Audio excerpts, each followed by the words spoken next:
Chairman Mushtaq, thank you, I love you chairman Mushtaq.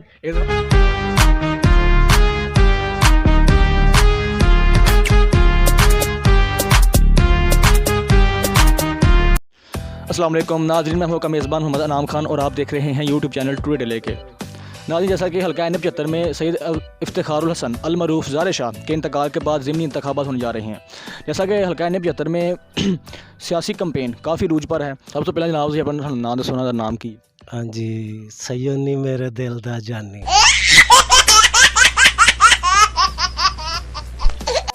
है जानी जानी नाम है जानी। इन सब ऐसे हो कि ज़ारे शाह साहब दे भी इलैक्शन वेखे होंगे, उन्होंने तमाम कारकरदगी वेखी होगी, तो तुसी किह तो सैटिस्फाई हो? तुहानू किहड़ा दौर अच्छा लगता है कि PTI आए कि नून लीग ठीक है? नून लीग ठीक, नून लीग ठीक है। ਇਹਦੀ बुनियादी वजह की है? ਇਹਦੀ ਬੁਨਿਆਦੀ ਵਜ੍ਹਾ ਇਹ ਵੇ ਕਿ ਜਦੋਂ ਨੂਨ ਲੀਗ ਦਾ ਦੌਰ ਸੀ ਕਿ ਉਹ 120 ਰੁਪਏ ਕਿਲੋ ਮਿਲਦਾ ਸੀ, ਹੁਣ ਮਿਲਦਾ 270 ਰੁਪਏ ਕਿਲੋ। अच्छा जी, ਤੁਹਾਡੇ ਕਹਿਣ ਦਾ ਮਤਲਬ ਹੈ ਕਿ PTI हुकूमत ने महंगाई कर छड़ी है। ਤੁਹਾਡਾ ਮੌਕਫ ਆਪਣਾ ਵੋਟ ਕਿਹਦੀ ਤਰਫ? शेर ਮੀਆਂ ਦੇ ਨਾਰੇ ਵੱਜਣੇ ਵੀ ਵੱਜਣੇ ਨੇ, ਦੁਬਾਰਾ ਰੰਗ ਸੱਜਣੇ। ਇੱਕ ਵਾਰੀ ਫੇਰ। ਅੱਛਾ ਜੀ, ਯਾਨੀ ਸਭ ਹੋ ਤੁਸੀਂ ਕੋਈ ਆਪਣੇ ਖਿਆਲ ਦਾ ਇਜ਼ਹਾਰ ਕਰਨਾ ਚਾਹੋ? ਖਿਆਲਾਂ ਦਾ ਇਜ਼ਹਾਰ ਇਹ ਵੇ ਕਿ ਪਹਿਲੀ ਗੱਲ ਤਾਂ ਇਹ ਵੇ ਕਿ ਇਸ ਹਕੂਮਤ ਨੇ ਮਹਿੰਗਾਈ ਬਹੁਤ ਕੀਤੀ ਹੈ। ਮਹਿੰਗਾਈ ਤੇ ਕੰਟਰੋਲ ਕਰਦੇ, ਜੇ ਇਹਤਸਾਬ ਆਉਂਦੇ ਨੇ ਕਰਨਾ ਤੇ ਕਿਹਦਾ ਕੀਤਾ ਨੇ? ਆਵਾਮ ਨੂੰ ਤੇ ਕੋਈ ਰਿਲੀਫ ਨਹੀਂ ਮਿਲਿਆ ਉਸ ਇਹਤਸਾਬ ਦੇ ਵਿੱਚੋਂ। ਬਹੁਤ ਸਾਰੀ ਮਤਲਬ ਇਹ ਕਿ ਇਹਨਾਂ ਕੋਲੋਂ ਕੱਢਿਆ ਪੈਸਾ ਕੱਢਿਆ ਤੇ ਉਹ ਆਵਾਮ ਨੂੰ ਕੁਝ ਸਹੂਲਤ ਦਿੰਦੇ। ਆਵਾਮ ਨੂੰ ਤੇ ਆਟਾ ਮਿਲਿਆ ਹੁਣ 75 ਰੁਪਏ ਕਿਲੋ, ਉਦੋਂ ਸ਼ੇਰ ਦੀ ਹਕੂਮਤ ਦੇ ਵਿੱਚ ਮਿਲਦਾ ਸੀ 35-40 ਰੁਪਏ ਕਿਲੋ। ਹੁਣ ਵੇਖੋ ਨਾ ਕੀ ਕਰੇ। ਤੁਹਾਡੇ ਕਹਿਣ ਦਾ ਮਤਲਬ ਹੈ ਕਿ ਬਿਲਕੁਲ ਮਹਿੰਗਾਈ ਹੋ ਰਹੀ ਹੈ, ਯਾਨੀ ਕਿ ਵੇਖੋ ਯਾਨੀ ਕਿੱਥੇ 40 ਤੇ ਕਿੱਥੇ 80 85 ਡਬਲ ਕੀਮਤ ਹੋ ਗਈ ਹਰ ਚੀਜ਼ ਦੀ, ਹੈ ਜੀ। ਤੇ ਇਹਦਾ ਮਤਲਬ ਹੈ ਨੋ ਲੀਗ ਇੰਸ਼ਾਅੱਲਾ ਜਿੱਤੇਗੀ ਡਲੇਗਾ ਵਿੱਚ?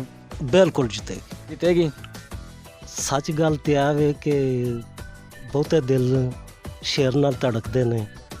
ਉਹਦੀ ਬੁਨਿਆਦੀ ਵਜ੍ਹਾ ਇਹ ਵੇ ਕਿ ਚੇਅਰਮੈਨ ਮੁਸ਼ਤਾਕ ਸਾਹਿਬ ਇਹਨਾਂ ਨੇ ਆਪਣੇ ਦੌਰ ਦੇ ਵਿੱਚ ਵੀ ਬਹੁਤ ਕੰਮ ਕਰਵਾਏ ਨੇ, ਜਿਹੜੇ ਮਤਲਬ ਬਜਟ ਤੋਂ ਓਵਰ ਕੰਮ, ਜਿਹੜੇ ਵਫਾਕ ਦੇ ਥਰੂ ਹੋਣ ਵਾਲੇ ਕੰਮ ਵੀ ਜਿਹੜੇ ਨੇ ਉਹਨੇ ਆਪਣੇ ਭੈਣ ਭਰਾਵਾਂ ਕੋਲੋਂ ਫੜਾ ਕੇ ਯਾਰਾਂ ਸੱਜਣਾ ਕੋਲੋਂ ਕੰਮ ਕੀਤੇ ਨੇ। ਤੁਹਾਡੇ ਕਹਿਣ ਦਾ ਮਤਲਬ ਹੈ ਕਿ ਪਿੱਛੋਂ ਜਿਹੜੇ ਕੰਮ ਵਫਾਕ ਦੇ ਬਣਦੇ ਹਨ ਉਹ ਸੂਬਾਈ ਹੁਕੂਮਤ ਨੇ ਵੀ ਨਹੀਂ ਕੀਤੇ, ਲੇਕਿਨ ਇਹਨਾਂ ਨੇ ਡਾਇਰੈਕਟ ਕੀਤੇ ਨੇ, ਕਹਿੰਦੇ ਚੇਅਰਮੈਨ ਦੇ ਤਹਿਤ ਹੈ ਤੇ ਆਪਣੇ ਤਰੀਕੇ ਦਾ, ਯਾਨੀ ਕਿ ਦੋਸਤਾਂ ਨੂੰ ਨਾਲ ਮਿਲਾ ਕੇ ਤੇ ਆਪਣੇ ਗਾਉਂ ਦੇ ਮੁਫਾਦ ਵਾਸਤੇ ਕੰਮ ਕੀਤੇ ਨੇ। ਮੈਂ ਆਪਣੇ ਸਾਰੇ ਭਰਾਵਾਂ ਨੂੰ ਇਹ ਕਹਾਂਗਾ ਕਿ ਸ਼ੇਰ ਦੇ ਉੱਤੇ ਮੋਹਰਾਂ ਲਾਈ ਜਾਣ, ਬਾਕੀ ਅੱਗੇ ਦਾ ਕੰਮ ਫਿਰ ਵੇਖਾਂਗੇ। ਬਿਹਤਰੀਨ ਗੱਲ ਹੈ ਵੇ ਕਿ ਸਾਡਾ ਚੇਅਰਮੈਨ ਜਿਹੜਾ ਨਾ ਬਹੁਤ ਅੱਛਾ ਹੈ, ਸਾਡੇ ਨਾਲ ਬਹੁਤ ਪਿਆਰ ਕਰਦਾ। ਫਿਰ ਇਹ ਵੇ ਕਿ ਅੱਜ ਦੀ ਤਾਰੀਖ ਤੱਕ ਜਦੋਂ ਦੇ ਅਸੀਂ ਉਹ ਸੰਭਾਲੀਏ, ਸਾਡੇ ਸੜਕ ਦੇ ਉੱਤੇ ਕਬਰਸਤਾਨ ਦੇ ਵਿੱਚ ਇੰਨਾ ਪਾਣੀ ਛੱਪੜ ਦਾ ਚੜ੍ਹਦਾ ਸੀ ਗੰਦਾ, ਤੇ ਮੁਰਦੇ ਮਤਲਬ ਹੈ ਕਿ ਕਬਰਾਂ ਜਿਹੜੀਆਂ ਨਾ ਉਹ ਡੁੱਬੀਆਂ ਹੁੰਦੀਆਂ ਸਨ, ਤੇ ਚੇਅਰਮੈਨ ਮੁਸ਼ਤਾਕ ਨੇ ਉਹ ਮਿੱਟੀ ਪਵਾ ਕੇ ਤੇ ਫਿਰ ਉੱਥੇ ਜਨਾਜ਼ਾ ਗਾਹ ਇਲਾਕਾ ਸਾਰਾ ਜਾਣਦਾ। ਜਿੰਨੇ ਵੀ ਇੱਥੇ ਫੌਤਗੀਆਂ ਹੁੰਦੀਆਂ ਨੇ ਲੋਕੀ ਬਾਹਰ ਦੇ ਆਉਂਦੇ ਨੇ ਤੇ ਬਹੁਤ ਖੁਸ਼ ਹੁੰਦੇ ਨੇ ਕਿ ਚੇਅਰਮੈਨ ਮੁਸ਼ਤਾਕ ਨੇ ਜ਼ਬਰਦਸਤ ਜਨਾਜ਼ਾ ਗਾਹ ਵਾਲਾ ਕੰਮ ਕੀਤਾ। ਫਿਰ ਇਹ ਵੇ ਕਿ ਹੋਰ ਵੀ ਇਸ ਤੋਂ ਹਟ ਕੇ ਇਹ ਪਲਾਂਟ ਲਵਾਇਆ ਉਹਨੇ। ਫਿਰ ਸਕੂਲ ਜਿਹੜਾ ਆਪਣਾ ਡੱਲੇ ਕਿਆਂ ਦਾ, ਇਹ ਯਕੀਨ ਕਰੋ ਤੁਸੀਂ ਮਿਡਲ ਤੋਂ ਜਿਹੜਾ ਨਾ ਪ੍ਰਾਇਮਰੀ ਹੋਇਆ ਸੀ, ਇਹ ਚਦਰਾਵਾਂ ਨੇ ਇਹ ਇੱਥੇ ਕੰਮ ਕੀਤੇ ਨੇ।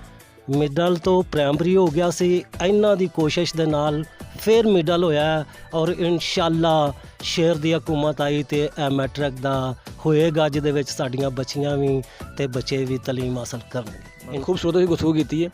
ਤੇ ਰਾਣੀ ਸਾਹਿਬ ਤੁਹਾਡੇ ਇਹ ਕਹਿਣ ਸਵਾਲ ਬਣਦਾ, ਤੁਸੀਂ ਕਬਰਸਤਾਨ ਤੋਂ ਯਾਦ ਆਇਆ ਕਿ ਉਹ ਤਾਂ ਉਹਨਾਂ ਨੇ ਮੁਸਲਮਾਨ ਦੀ ਬਣਾਈਆਂ ਨੇ, ਤੇ ਤੁਹਾਡੇ ਕਲੀਤੀ ਜਿਹੜੀ ਸਾਡੇ ਗਾँव ਵਿੱਚ ਕਲੀਤੀ ਕਹਿੰਦੇ ਨੇ ਮੱਸੀ ਬਰਾਦਰੀ ਦੇ ਕਬਰਸਤਾਨਾਂ ਨੇ, ਉਹਦੇ ਵੀ ਤਕਰੀਬਨ ਰੇਤ ਆਈ, ਮਿੱਟੀ ਆਈ, ਸਭ ਕੁਝ ਪਿਆ ਉੱਥੇ, ਤੇ ਉਹ ਜ਼ਲੀਲੋ ਖਵਾਰ ਹੋ ਗਿਆ। ਇਹ ਮਤਲਬ ਤੁਸੀਂ ਕੀ ਚਾਹੋ ਕਿਹਦੀ ਕਹਿੰਦੇ ਨੇ ਹੱਡ ਧਰਮੀ ਜਿਹਨੇ ਕੰਮ ਨਹੀਂ ਕੀਤਾ, ਯਾਨੀ ਕਿ ਸਮਾਨ ਆ ਵੀ ਗਿਆ ਤੇ ਫਿਰ ਇਹਨੇ ਲੱਗਾ ਕਿਸੇ ਪਾਸੇ, ਇਹਦਾ ਕੀ ਤੁਹਾਡੇ ਹੈ ਤੁਹਾਡੇ ਖਿਆਲ 'ਚ ਕੋਈ ਜਵਾਬ ਹੈ? ਬਿਲਕੁਲ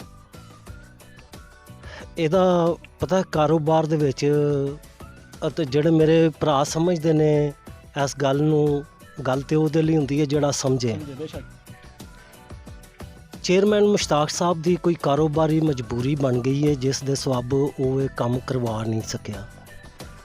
ਤੇ ਚਲੋ ਇਸ ਸਬਬ ਜਿਹੜਾ ਨਾ ਕੁਝ ਸਾਡੇ ਸਾਥੀਆਂ ਦੇ ਇੱਥੋਂ ਬਰਾਦਰੀ ਦੇ ਵਿੱਚੋਂ ਦਿਲ ਡਾਵਾਂ ਡੋਲ ਹੋਏ ਨੇ ਕਿ ਸਾਡਾ ਉਹਨੇ ਕੰਮ ਨਹੀਂ ਕੀਤਾ।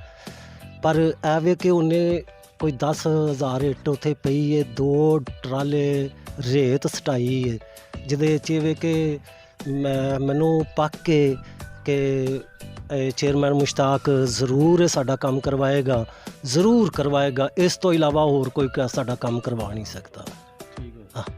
ਫਿਰ ਆਖਰ ਵਿੱਚ ਇੱਕ ਮੈਂ ਹੋਰ ਗੱਲ ਕਹਾਂਗਾ। ਪਹਿਲਾਂ ਕਹਿੰਦਾ ਜੀਮ ਜੱਗ ਜਹਾਨ ਤੋਂ ਲੱਦ ਜਾਣਾ, ਨਹੀਂ ਉਹ ਮਿਲਣਾ ਆਣ ਕੇ ਹਾਣੀਆਂ ਨੂੰ। ਨਹੀਂ ਉਹ ਆ ਵਤਨਾਂ ਦੀ ਵਾਹ ਲੈਣੀ, ਨਹੀਂ ਉਹ ਪੀਵਣਾ ਠੰਡਿਆਂ ਪਾਣੀਆਂ ਨੂੰ।